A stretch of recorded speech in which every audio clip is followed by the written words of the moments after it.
Mais il faut d'ores et déjà se préparer, ça ne s'improvise pas, une mission comme celle-là. Il faut rassembler les partenaires, puis ensuite planifier ces déploiements et s'assurer que le moment venu, eh bien, cette opération soit prête, opérationnelle. Ça pourrait vouloir dire rentrer dans la guerre.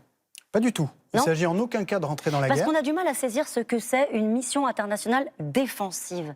À un moment donné, quand il faut ouvrir le passage aux pétroliers, comment on fait? C'est pourtant très simple. Les règles de la guerre, les règles du droit international, il y a des choses qu'elles autorisent et il y a des choses qu'elles n'autorisent pas.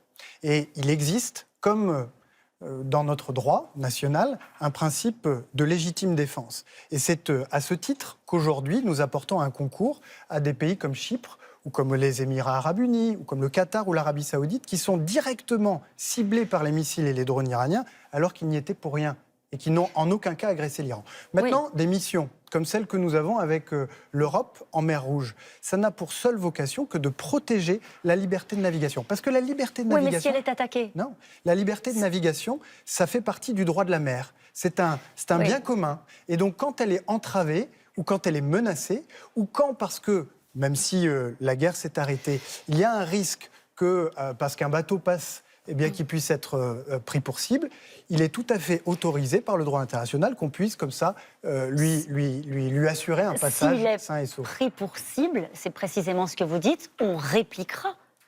Mais vous avez... répliquera, et le principe... donc ce serait donc une entrée dans la guerre? Pas du tout. Le principe de légitime défense s'applique.